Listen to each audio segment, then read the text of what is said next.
Well, hello everyone, and welcome back to the fourth episode of the Max Danielsen Show.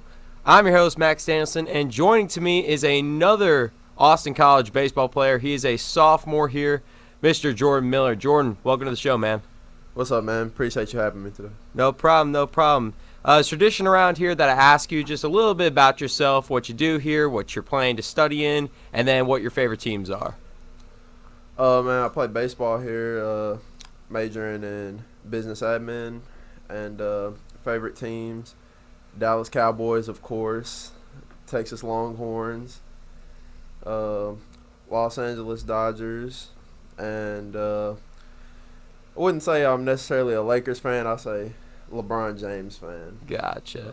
Yeah, but I mean, for the Longhorns today or this weekend is a humongous weekend, one of the biggest rivalries in college football. We'll get into that in a little bit.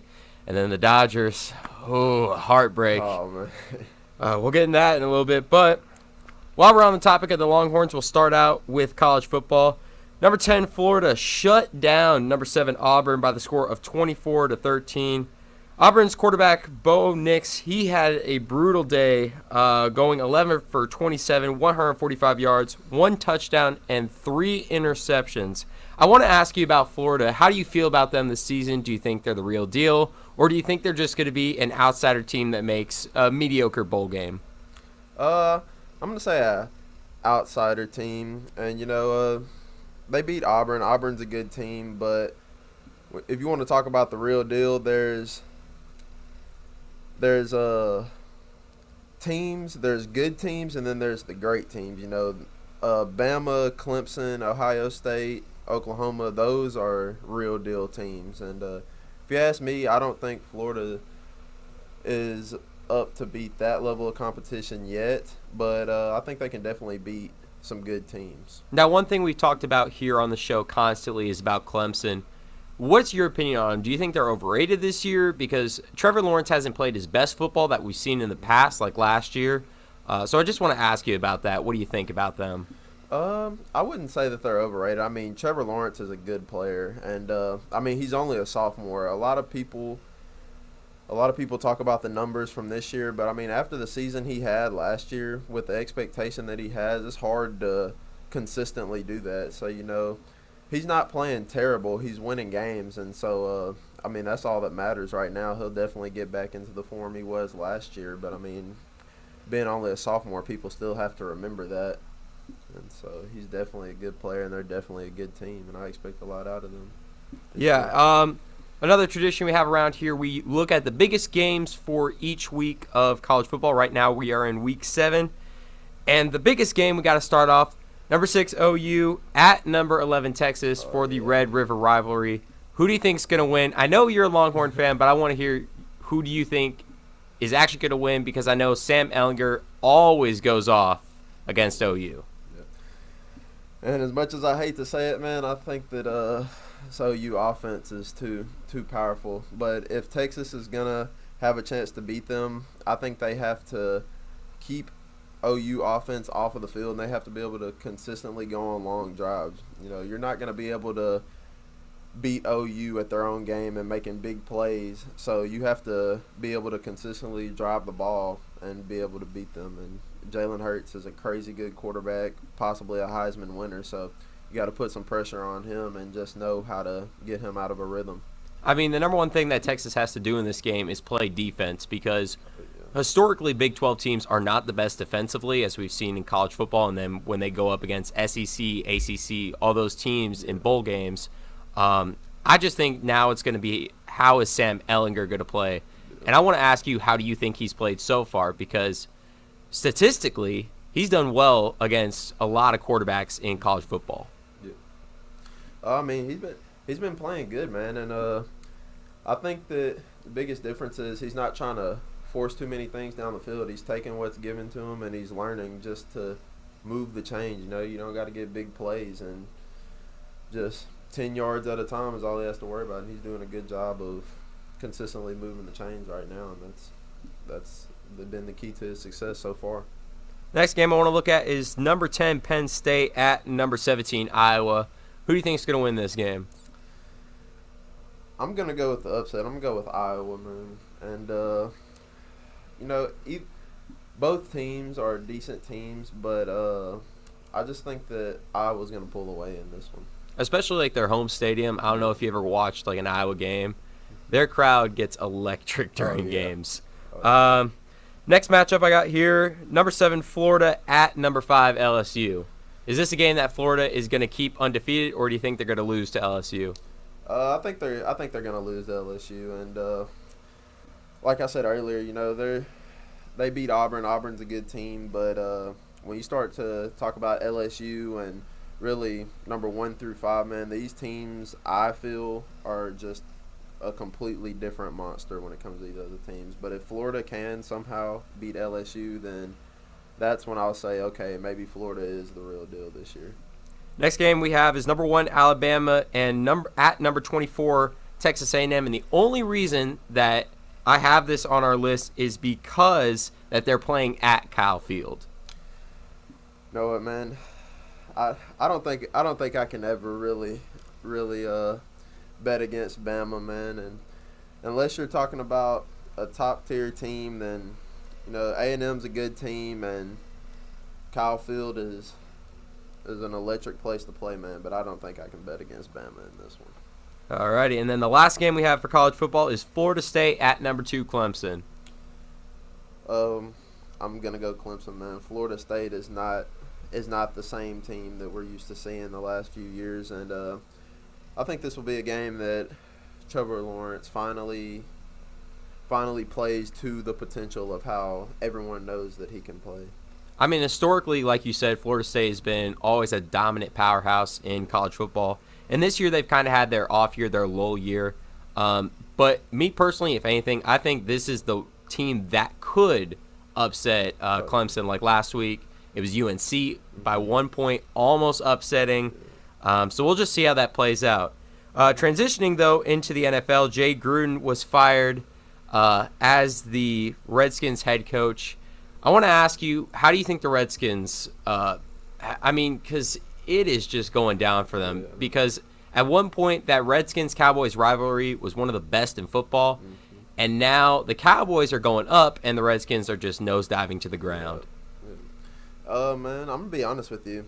I don't think that this was a good move for the Redskins. Maybe the move was good, but I don't think the timing was right. I mean, they're coming up. They fire him after playing the number 1 ranked team in the NFL, pretty much the Patriots. I mean, they knew going into that game that's going to be a tough game to win, and they actually played a lot better than I thought that they would. And then coming off of that game, you know, they're coming into another team that has struggled this season, the Dolphins, and so I just don't think that the timing was right because, you know, no, they don't want to lose any games, but losing to the Patriots, you know, I think that their biggest thing was just trying to find some kind of identity on offense. And now coming back into the Dolphins, this is a game they definitely do not want to lose. Mm-hmm. And so I just don't think that the timing is right. You know, they got Colt McCoy back last week, and he didn't play bad against the Patriots. And I liked what Gruden was doing with a veteran quarterback in Colt McCoy. And I think that he definitely could have seen some upside and seen a little bit of improvement from this team against the Dolphins. I definitely agree with you on that point that you were talking about. Gruden is going to get up against the Patriots, especially he's going up against arguably the best right now, or possibly you can make a great case all-time, Bill Belichick being one of the best coaches in the NFL. For sure. And while we're talking about it, like you said, you're a Longhorn fan, Colt McCoy is probably the biggest what-if story in the NFL. I mean, in college, he was one of the best quarterbacks that college football has ever seen. And now he's just still, you know, a decent – I mean, he's not bad, but he's a decent quarterback still in the NFL. Do you think this could be where his breakout begins? Like, now that he's had this platform to go out and be a team starter? Or do you think he's still going to be that backup in a couple of years?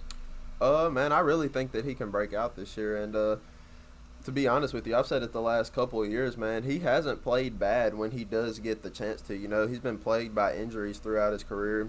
He got drafted to the Browns, and obviously we all know how that team went. But I think that if you put some weapons around him, I think that he can definitely win games. And I'm not saying he'll throw for 300 or 400 yards a game, but he can definitely manage the clock and win games. And I expect to see that from him as he hopefully gets his opportunity more throughout this season. I mean, heck, you talk about quarterbacks and going to the Browns. That's where basically, if you're drafted there, that's where quarterbacks go to die. I believe I think it's the last 12 or so years that he had over 20 starting quarterbacks. I mean, but Baker's done a decent job, I think, but with his last game, it did not look good for them. But if we want to talk about a quarterback that's going off right now, that's Russell Wilson. His game against the Rams, they won by 1 point, 30-29, and he went 17 for 23, 286 yards, and 4 touchdowns. I want to ask you, versus the past couple seasons, what we've seen now of Russell Wilson, how does that compare to the past? I actually believe that he's kind of been the same player. Of course he's been improving, but I think early in his career we were seeing him being more of a game manager, just kind of managing the clock, doing whatever he has to do to get the win. But I think now he can definitely put the team on his back and carry them. I like to kind of compare him to Aaron Rodgers now. He's good. He's good in the pocket. He can escape and make plays, and I think that the key to their success so far has been him, and I think that he's going to continue to just play lights out this season. Yeah, and we'll get into another discussion about Russell Wilson later. But while we're talking about Aaron Rodgers and the Green Bay Packers, last week was definitely a game for the ages. Or not the first half, it definitely wasn't that, but the second half, both teams started to really play hard, and that was the Cowboys versus Packers game, and that score ended 34-24. Aaron Jones went off that game. 4 rushing touchdowns. Rodgers went 22 for 34 with 238 yards without Devontae Adams, who is arguably one of the best receivers in football. And I want to ask you, as a Cowboys fan, what went wrong for that game? Man, I think the biggest thing is just how they come into the game. And you could tell that the first couple of weeks that they came in attack mode, ready to drive the ball down the field and score and play physical. And I think against the Packers and Saints, they came in with kind of the survive mentality, survive for 4 quarters, try to keep their offense on the field. And I think that they took more shots down the field and they weren't playing as conservative. And I think that was mainly the key to their success in the first couple of weeks in comparison to the last 2 that they've played. I think that they've been, I wouldn't say afraid of the 2 defenses they play, but I think that they've been more conservative in how they've wanted to play. Yeah, and even so, last week on the past episode with Jackson Epps, we were talking about how the only way the Cowboys are really going to score is with Zeke, especially with the Packers coming off against a really, really bad run defense against the Eagles. And Zeke didn't really perform that well, and especially I was really surprised that the D-line for the Packers held up against him. And I told, we were talking about how last week the air was going to be covered, basically. The secondary for the Packers has shown to be extremely well this year. But I knew the one thing I said during the game, I said, I'm not getting my hopes up because I know I've watched the Packers play for all this time. They are not a second-half team. They're going to dominate the first 2 quarters, and then they're screwed. I mean, that really is. And I knew Prescott was going to go off. He was going to connect with Cooper down the field, and even Zeke that one play. It was just an interesting game to watch. There were a lot of heart attacks that I had. But overall, I think it definitely panned out to what everyone was expecting the game. Everyone knows it's going to be a shootout each and every year. Do you see them playing in the playoffs? That's what I'm going to say. Because I definitely think NFC East Cowboys are going to win, and I definitely think the NFC North Packers are going to win. Yeah, man, I definitely see them playing in the playoffs. And kind of like I was saying about how the first couple games of the season, how they came in attack mode, you can definitely see the difference between their first and second half play in the Packers game and even the Saints game. And Dak has had some tremendous third quarters pretty much all season, and that just goes to show you that in the Saints and Packers game, when they came in from halftime, they played a lot better in the second half, and I think that's because they took more risk down the field, and I think they played in more of an attack mode, and I think that that's what they need to do for all 4 quarters of the game. And, Now, I believe going into the Packers game, Dak was 28 for 28 in the third quarter. He was putting up some of the best numbers in the third quarter, and this seems like a reoccurring topic every single time that we're on the podcast. What do you think Dak's worth? Do you think he's worth that 30 to 40 million, or what do you think his price range should be? I would put him right at 30 million, man. I don't think any higher than 30 million should be given to him unless he just really increases his level of play. But at the same time, man, I mean, he is a key piece to this team and to this offense, so he definitely deserves to get paid something. You know, Zeke got a big contract. Jalen Smith got an extension, and so I definitely think that if Dak can keep up his level of play, that he should be right at 30 million. And even so, they got to pay Cooper here soon, which now comes into play. You know, how are they going to manage that cap? Because now you got Leighton Vander Esch that you're going to have to re-sign, and a lot of younger guys. But let's move away from that game. The Chiefs got upset by the Colts by the score of 19-13. And one question I got asked, and this is an interesting question, is Patrick Mahomes overrated this year? And I don't really know, because beforehand he didn't really play, the best teams. So I got to ask you about that. What do you think that Mahomes is playing like this year? And I'm going to save that second question for later, but go ahead with is Mahomes overrated this year? Man, that's a hard question to answer, and it's really hard for him coming off of a MVP season because we know the kind of player he is. He is a top-notch player in the league, but for anybody to repeat the kind of season that he had last year, I mean, that's just a lot to ask for. And he is a great player, but that level of play that he played at last year, he set a high bar for himself. And so I wouldn't say that he's overrated, because he's definitely still statistically putting up some of the best numbers among quarterbacks in the NFL. But just compared off of his stats last season, I mean, that's going to be hard for anybody to redo. I mean, if you want to talk about right now who's having an MVP season, that's Christian McCaffrey. He is lights out this year. In his past game versus the Jaguars, they won 34-27. He had 237 yards and 3 touchdowns. He is just going off this year. And a lot of people are saying he's an MVP candidate, but now the name of the game in the NFL is quarterbacks, and it's become a quarterback league with quarterbacks winning MVPs, getting the biggest salary. So do you think that Christian McCaffrey is an MVP candidate versus guys like Mahomes or Wilson, or do you think just now the fact that the NFL is a quarterback state, he has no chance? I'm going to be honest with you, man. I think that he is definitely a MVP caliber player for sure. Oh, for sure. It is really a quarterback dominant league right now, but I think that the idea of the most valuable player should be who is the biggest key to their team success. And I think that as opposed to almost any player in the league, if you take Christian McCaffrey off of the Panthers, then, I mean, what other real weapons do they have? I mean, you can put him anywhere. You can line him up in the backfield. You can put him in the slot. Run some wildcat with him. I mean, he's just an athlete.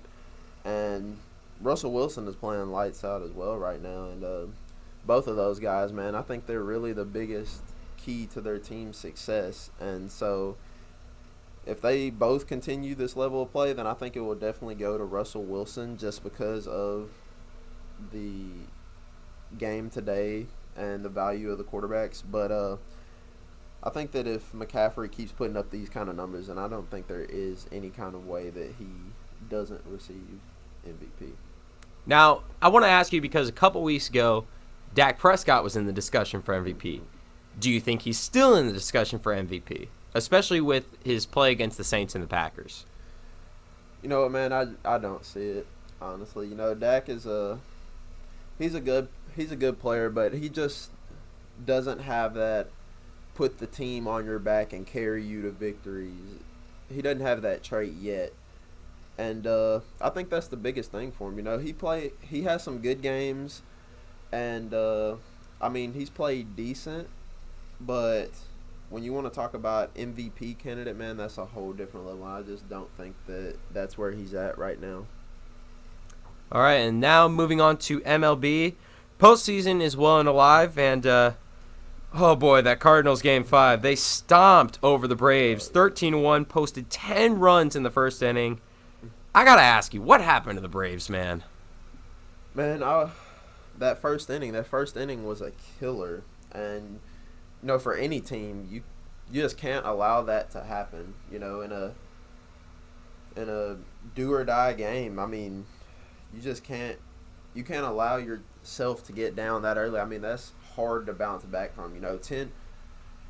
10 runs in a game is hard to beat, but 10 runs in the first inning, man, that's just a killer. And there's a lot of stuff you can blame that game or that series on.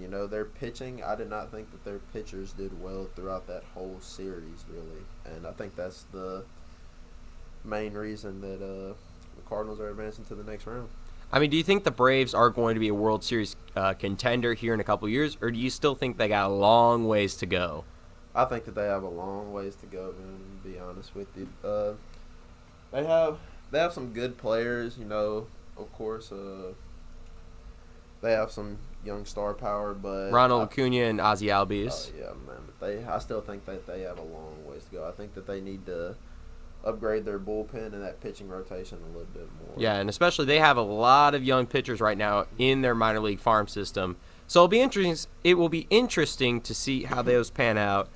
And then going on to your Dodgers. Oh, that was a heartbreaking game. Man. I was watching that live, and ooh, that stank. Kershaw is historically not good in the postseason, man. He's a great pitcher. He's going to be a first ballot Hall of Famer, no doubt in my mind. But he just can't get in the postseason.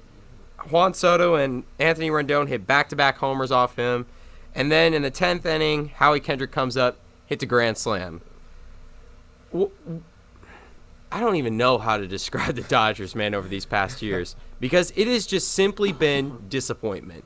They've been the best team in baseball, and then they just crumble. I got to ask you, as a Dodger fan, what is that like to see every single year? Because I knew, as a Rangers fan, 2010, 2011, that was a miserable 2 years. So I can't even imagine what it's like to be a Dodger fan right now. No, man, it's tough. And it's kind of a situation where, you're coming off of 106 wins. And, what more can you ask, honestly? I mean, Kershaw is a great pitcher. And personally, I didn't agree with him coming in that situation, which it's hard when you have a close game like that, a do-or-die game. It's hard. How do you not put that first ballot Hall of Fame caliber pitcher in the game? And, talking about his struggles in the playoffs, as a team, hitting more home runs than any team ever has, that's a problem that you face coming into the playoffs, because every game and every series, you're not going to be able to hit the long ball at the rate in which they were. And so, you really got to challenge your offense to score in other ways. You can't rely on the long ball. And I think that that's been a major problem. I think that they need to play more small ball. It's so tempting to go for or to just want to hit home runs every time, man, but that's not how you win World Series. You got to be an all-around team. And, I mean, they have great pitching, great hitting. That it's hard to say what they can do better to get back to the World Series and finally win it.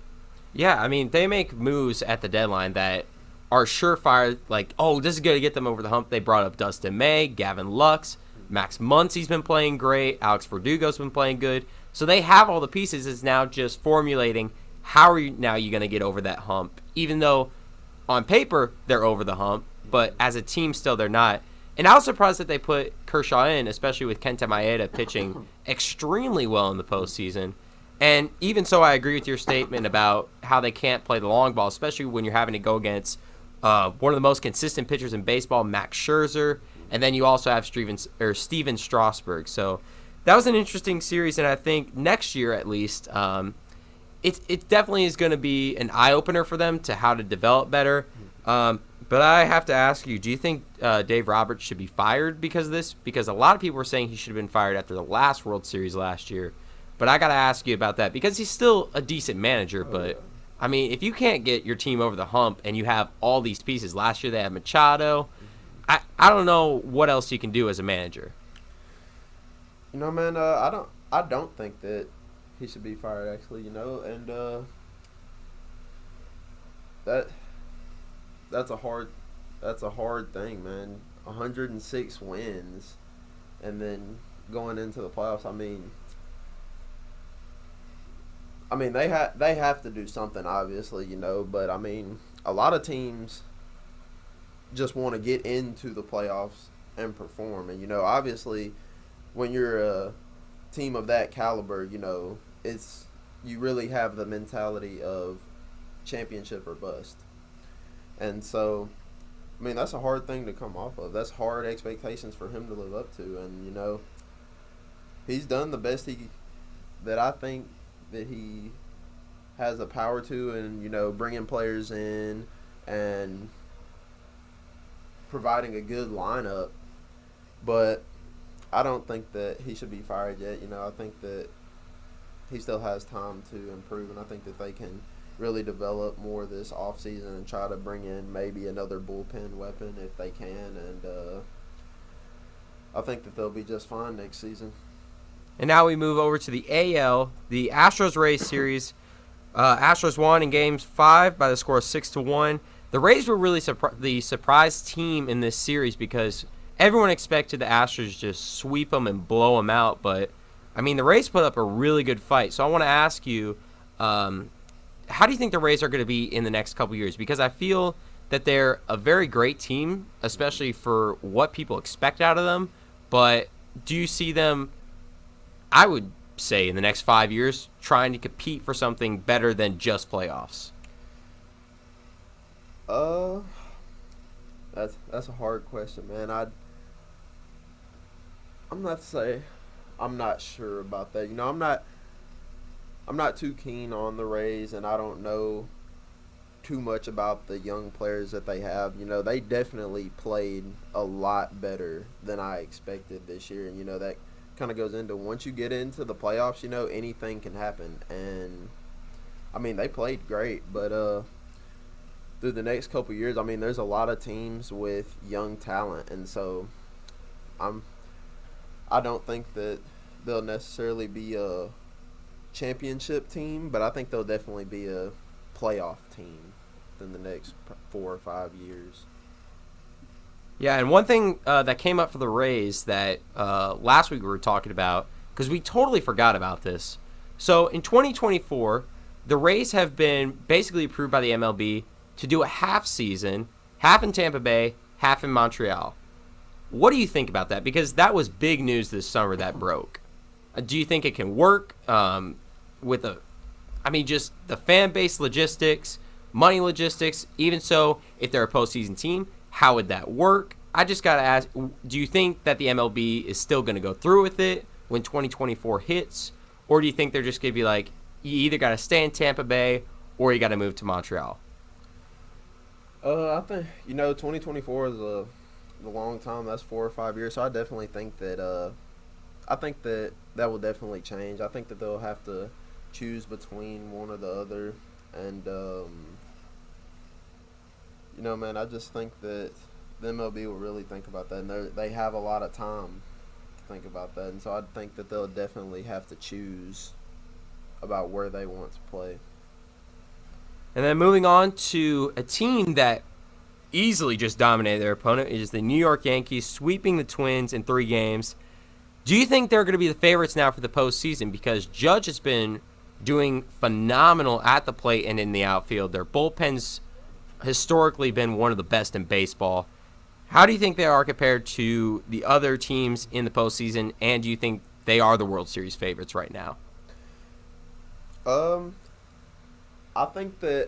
honestly think that this series coming up, I think that the Astros and the Yankees are the two best teams in baseball right now, man. And I'm going to be honest with you, but as good as the Yankees are playing, I don't think that they have the rotation to be able to hang with the Astros. You know, they're both great teams, and the Yankees are just historically a great team in baseball.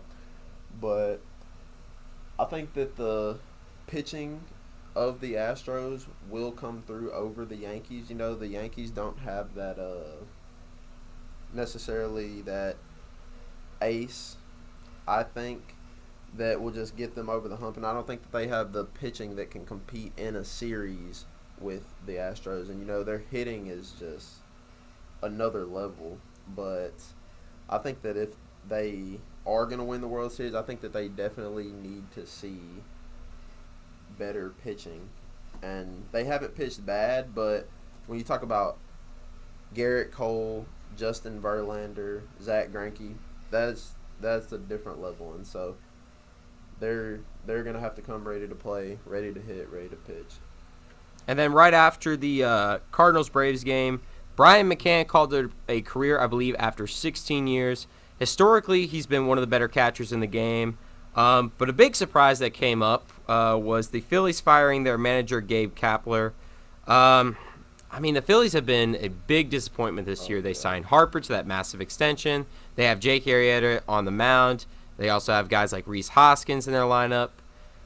I want to ask you, do you think the Phillies, because I think we all know the Bryce Harper deal was a bad idea, especially to throw that much money at Bryce Harper. But do you think the Phillies can still rebound, maybe make the postseason next year, or do you think because of this contract, they're just going to be still a mediocre team in the MLB? I think that they definitely can be a playoff team, and I was surprised with how they played this season, man. I really thought that they would be a lot better than what they were. And, you know, Andrew McCutchen, he had that injury. He went down with that injury, but I still feel like that this is a team that can bounce back. And I think that firing Gabe Kepler was definitely a good move for them. And I think that with that kind of lineup, I think that there's no reason that you should not be a playoff team. And so I think that they'll bounce back next year, and I think they'll be a real threat in the playoffs. I mean, do you think Bryce Harper then could bounce back, or do you think it's just going to go downhill now for the rest of his career? That's a tough question, man. I think he can bounce back, but you know, baseball is it's a tough game, man. Once you get to the top, it's hard to stay there. I mean, you know, it's a numbers game, and so I mean, it's 90% mental, 10% physical, so there's a lot to deal with that. Oh yeah, and I don't know if he can bounce back, man. You know, I think that these Phillies fans, I don't think he's getting the support that he should be getting from them. You know, when you sign a guy to that kind of contract, you know, whether you like him or not, he's the face of your franchise for the next at least 10 years. So, you know, I think he definitely needs that support from the fans, because I think that was a big thing for him last year. You know, when you're being booed at your home stadium, I mean, that's tough. And so I definitely feel like he can bounce back, but will he is the real question. Yeah, I mean, it'll be interesting to see that. And speaking of a team that needs to bounce back as we move on to the NHL is the Stars. So far, they've started out 1-4. Jamie Benn finally scored his first goal of the season. Hallelujah.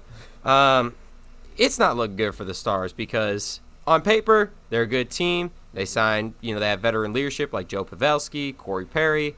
And you also have some of the best players in the game, Alex Radulov, and as well Tyler Seguin. It'll be interesting this year to see how the Stars play, especially starting out 1-4. I want to ask you just if you're, I don't know how big you are into hockey, so I want to ask you, or even if you want to put this into baseball terms, I mean, you start out 1-4 season. You still got a lot of season left. How do you bounce back after that? I really just think that it comes to your mentality, man. And you know, when you start off a season with that kind of record, you know, it's easy to get down, but I think that they can definitely turn it around. And I think it starts in the locker room. You know, the leaders and the veterans of that locker room need to come forward, and they need to motivate motivate their team to play better. You know, it's a long season, and you know, I definitely think that they can bounce back from that. You know, four or five games. You know, that's nothing really, and so if they can turn that around in the locker room, and I think they'll be fine. I mean, because right now they're early favorites to take over the St. Louis Blues for the Stanley Cup. And even so, last year it looked pretty decent as they were in Game 7. Ben Bishop had, I want to say it was like over 50 saves that one game. He played his heart out, but especially injuries have just riddled his career with the Stars. So it'll just be a numbers game, really. We'll just have to see how it plays out for the Stars. But for the San Jose Sharks, they signed Patrick Marleau. He was the assistant captain for the Toronto Maple Leafs last year. This signing is a low-risk, high-reward signing. Especially, I believe, last night he had a multi-goal game, the first time in Sharks franchise history that a 40-year-old has had multiple goals in a game. He really brings the veteran leadership into the locker room, which a team like the Sharks that are very young, or I guess you could say they do have a lot of veteran leadership, especially with guys like Carlson and Brett Burns. And I know you looked up Patrick Marleau just a little bit before the podcast, so I want to ask you what you think about him. You know, man, from what I've seen, I saw that he was signed to a minimum contract. Mm-hmm. And, you know, I also saw about the multi-goal game. And when you can bring in a veteran like that, especially, I'm not sure if they're a young team, but it's always good to have a veteran like that in the locker room, man. And, you know, when it comes to a minimum contract, it's not like you're pouring a whole bunch of money or doing something detrimental to your team for the future years to come. So I definitely think, like you said, low risk, high reward. And, I mean, it paid off last night, so just see how it pays off the rest of the season. And then the final topic that we're going to talk about is the NBA, which I'm pretty sure is your sweet spot here. Preseason started, and there are already two players that are looking extremely well, besides, of course, AD and LeBron, and that is Luka Doncic and Kristaps Porzingis. In their game together, Luka went 21, 8, and 5, and KP went 18, 7, and 2. And I want to ask you, we know the Lakers are going to be one of the top teams this year, along with the Clippers and the Bucks and etc. So I want to ask you, do you think they're going to be the surprise team this year? And if so, do you think they have a shot at the playoffs, especially in a stacked West? I think that they definitely do have a shot at the playoffs, man. But that's a tough roster. You know, they do have Luka, they have Porzingis, but other than that, I mean, I think that they acquired Seth Curry, and I think JJ Barea will be coming off that ACL injury. But like you said, in a stacked West, man, I think you definitely have to put more pieces around them for them to really just make a playoff push. You know, you have the Lakers, the Clippers, the Warriors, the Rockets. Man, that is a tough conference to compete in, man. And they'll be a good team. They'll be a playoff team, but I definitely see them around the 7th or 8th seed playoff team. So you think they will make the playoffs? Oh, yes, definitely. Gotcha. And especially you have young teams up and coming like the Kings, who a couple of years ago we didn't even see them having a shot at making the playoffs. One young player, though, on a team that's going to be very surprising, and with his preseason game, I'm excited to watch this dude. That's Zion Williamson. In 27 minutes, he went 12 for 13 on the field, had 29 points. He also went for 4 assists and 4 rebounds. We know he is highly doubted as one of the best rookies to come out. I believe he was voted into the top 30, I want to say, or maybe it was top 40 of current NBA players, and he hasn't even played a game yet in the NBA. So I want to ask you, how do you think of Zion? Do you think he's going to be this next LeBron to come into the league and take it all by storm? And do you think he's going to win Rookie of the Year? Or is he going to become a bust? Like a lot of people say he can be. I'm on the side that thinks he's going to be the next LeBron in this league, and he's going to dominate for many, many years to come. You know, man, I've been a LeBron fan my whole life, and so for me to say that Zion could be the next LeBron, you know, that is a very high praise for me, and I definitely do think that the sky is the limit for Zion. And, you know, when he was coming out of college, kind of was skeptical of it, and I was like, he's definitely going to have to evolve more in his game. But although the preseason, although it doesn't necessarily count right now, man, he is just playing great, and he has a great young team around him. You know, Lonzo Ball, Brandon Ingram. You know, they got J.J. Redick, who's a veteran, man. This team, I think that they'll be the more of a surprise team than anybody else coming into this year, and I think that Zion will really play a big part in that, man. He's really expanded his game. I feel like passing. And he was a great passer in college, but, I mean, he's been setting his teammates great so far in the preseason. And we know he has the rebounding. We know he has the defense. And we know he can get around the rim and score. But I think that free throws and mid-range is something that he can really improve on. And when he develops that, he's going to be unstoppable, man. And I don't think that there is anybody else that you can really even put into conversation right now as far as rookies that are on Zion's level. You know, he has the athleticism, he has everything that you need to be a great basketball player. I mean, when you look at Rookie of the Year, the only two that really come to mind right now is Zion Williamson and then Ja Morant. Now, you talked about how he was a great passer in college, and while we talk about that, his Duke career, his counterpart over on the Knicks now, R.J. Barrett, how do you think he's going to pan out? Because a lot of players on the Knicks have not panned out to be that good. When they drafted Porzingis, he didn't really have the best assets around him, even though he did have Carmelo at the time. But Carmelo was on his down years of the NBA. And now he's going on to a young team with Luka, and he's looking really good. So I want to ask you about that. How do you think RJ is going to take on this team? Do you think he can maybe lead them to the promised land? Because when you look at that Knicks team, it does not look good, especially the money they threw out to some of these guys. Man, R.J. Barrett, I think he'll be a good player, but, you know, like you said, I just don't think that he has the assets around him right now, man. I mean, he played great in college, and he'll be a great NBA player, but as far as being able to put a team on his shoulders and carry them to victories, you know, I just don't see that supporting cast coming from the Knicks right now. I mean, that is a tough roster right now for a team that is definitely trying to rebuild. And I think that if they could have signed one of the big free agents this summer, I think that this conversation would be a little different. But I mean, R.J. Barrett has a lot of growing to do. I mean, just as much as any of the other incoming rookies do. But I definitely think that this year will be kind of a learning process for him. And with that, that is going to wrap up episode 4 of the Max Danielsen Show. Jordan, thank you so much for coming on the show. Any last remarks? No, man. I appreciate you having me. Alrighty, and that's going to do it. Before we leave, of course, we want to thank our sponsors, Gage's Granite and Monkey Sports in Allen, Texas. Go give them a follow.